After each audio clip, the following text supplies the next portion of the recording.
অদ্ভুত গল্পের সবাইকে আজকে 6 নম্বর এপিসোডে সবাইকে আমি স্বাগতম জানাচ্ছি। আমার প্রিয় বন্ধুরা সবাই কেমন আছো? আশা করছি তোমরা অনেক ভালোই আছো, যেহেতু তোমরা অদ্ভুত গল্প খুবই এনজয় করতেছো আমি বুঝতে পেরেছি। আর আজকে তোমাদের জন্য একটা সত্যি ভৌতিক ঘটনা নিয়ে আবারও চলে আসলাম অদ্ভুত গল্পে।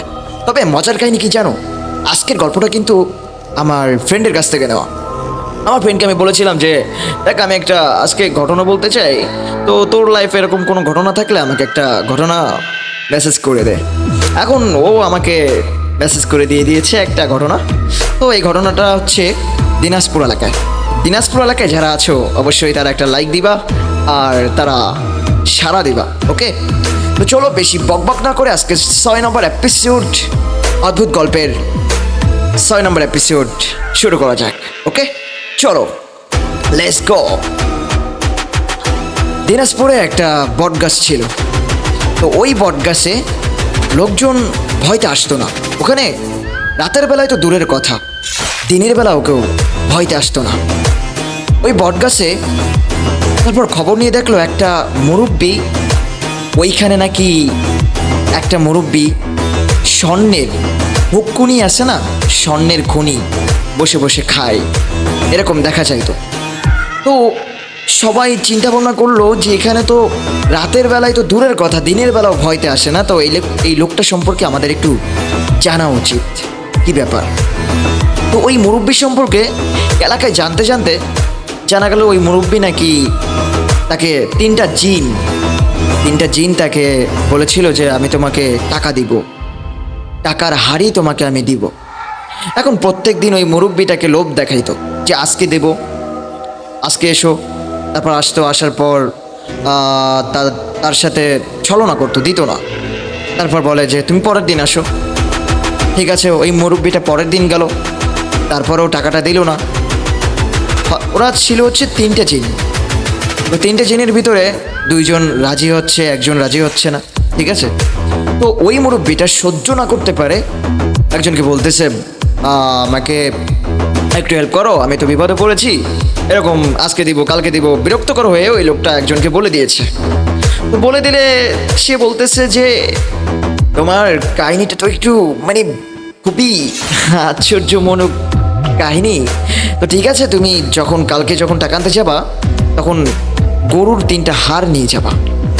3টা হাড় যখন এই টাকার হাড়িটা তোমাকে দেওয়ার সময় হবে, যখন ওরা দিতে চাইবে না, তখন তুমি ওই হাড়ির ওপর গরুর 3টে হাড় ওইখানে রেখে আসবা। তো ওই লোকটা কি করলো, ওই লোকটা ঠিকই ওর কথা মতো 3টা হাড় নিয়ে গেছে। নিয়ে গিয়ে আজকেও বলতেছে কি ব্যাপার, তোমরা না আজকে আমাকে টাকার হাড়ি দিতে চাইছিলা, আজকে কি দিবা না? এখন ওই 2টা জিন রাজি হয়েছে, কিন্তু একটা জিন রাজি হয় না। সে বলতেছে যে না, দেওয়া যায় না। এখন সে তো রাজিই না, কিছুতেই রাজি না। এখন সে তার পরামর্শ অনুযায়ী গরুর 3টে হাড় ওই হাড়ির ওপর রেখে দিল। রেখে দেওয়ার পর মানে আরও একটা কথা, অন্যদিন যখন হাড়িটা নিতে যায়, হাড়ি কিন্তু মাটির তলায় পুঁতে যায়, ঠিক আছে? তো এখন এইবার গরুর 3টে হাড় ওই হাড়ির ওপর রাখার পর হাড়িটার মাটির তলায় পুঁতে যায় না। হাড়িটা এরকম থরথর করে কাঁপতেছে, হ্যাঁ, থরথর করে কাঁপতেছে। কি ব্যাপার? তখন ওই মুরব্বিটা রিল্যাক্সে হাড়িটা নিয়ে বাসায় যায়, খুবই আনন্দ, টাকার হাড়ি পেয়েছি। তাও 1টা 2টা না, 3টা হাড়ি, টাকা ভর্তি করা। এখন ওই লোকটা খুব মজার চলে তার স্ত্রীকে বলে, দেখো আমি টাকার হাড়ি নিয়ে এসেছি, তো তুমি এটা খুবই সাবধানে রাখবা, আর এটা কাউকে বলবা, কেউ যেন না জানে। তো ওই স্ত্রীটা কাউকে বলে নাই, টাকা তো নিয়েছে আমার জন্যই তো নাকি।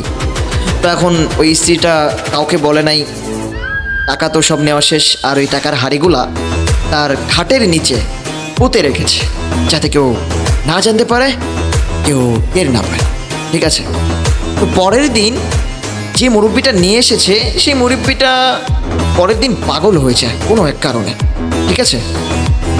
তো পাগল হয়ে গেলে এখন মুরব্বিটাকে পাগল থেকে তো সরাতে হবে নাকি, কি বলেন আপনারা? সরাতে হবে না?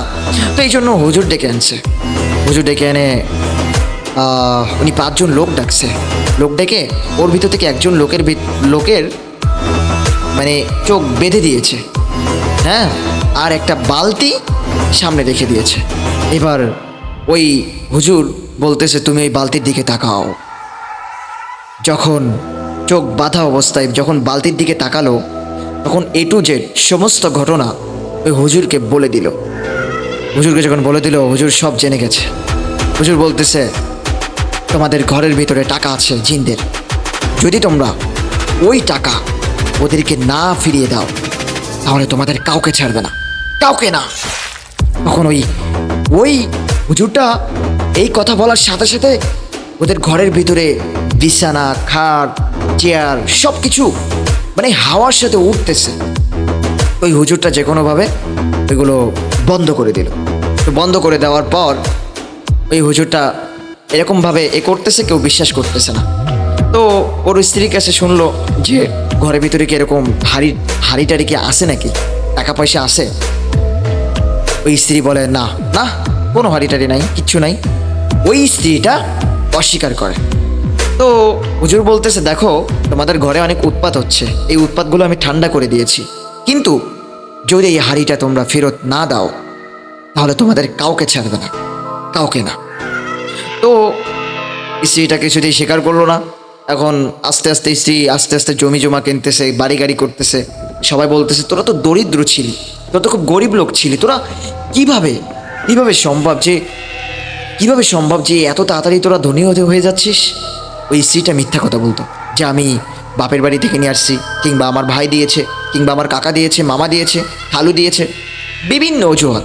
ঠিক আছে, তো এখন বিভিন্ন অজুহাত দিয়ে কেটে যায়, আস্তে আস্তে অনেক বড়লোক হয়ে যায়, শিল্পপতি হয়ে যায়। তো তার কিছুদিন পর ওই সেই লোকটা যে পাগল, সে এরকম দেয়ালের সাথে হেলান দিয়ে এরকম বসে আছে। তো বসে থাকার পর উপর থেকে কিছু বিষাক্ত সাপ এসে তাকে কামড়ায় না, কিন্তু বিষাক্ত সাপ। তো এরকম করতে করতে সেই লোকটা মারা যায়। তো মারা যাওয়ার পর এখন খোঁজ নিয়ে দেখে ওই যে বটগাছের নিচে যে মুরব্বিটা হুক্কুনি খাইতো, স্বর্ণের হুক্কুনি, খোঁজ নিয়ে দেখা যায় ওই মুরব্বিটা আর কেউ নয়, এই মুরব্বিটাই যে মারা গিয়েছে। ওইখানে রাতের বেলায় তো দূরের কথা, দিনের বেলাও কেউ যায় না ভয়তে। তাহলে আজকের পর্বটা আপনারা নিশ্চয়ই বুঝতে পেরেছেন ঘটনাটা। তো অবশ্যই ঘটনাটা মনোযোগ দিয়ে শোনার জন্য আপনাদের সবাইকে অসংখ্য ধন্যবাদ জানাচ্ছি। তো আজকের গল্পটা এই পর্যন্ত। অবশ্যই কেমন উপভোগ করলেন কমেন্টে জানাবেন, আর যদি এরকম অদ্ভুত গল্প আপনারা শুনতে চান অবশ্যই চ্যানেলটা সাবস্ক্রাইব করে দিবেন আর পাশে থাকবেন। আর এটাই গল্পটা যদি ভালো লাগে অবশ্যই একটা লাইক তো দিতে পারে নাকি, অবশ্যই বুঝতে পারলেন। তো এখনই বিদায় নিচ্ছি, ভালো থাকবেন সবাই, বাই বাই।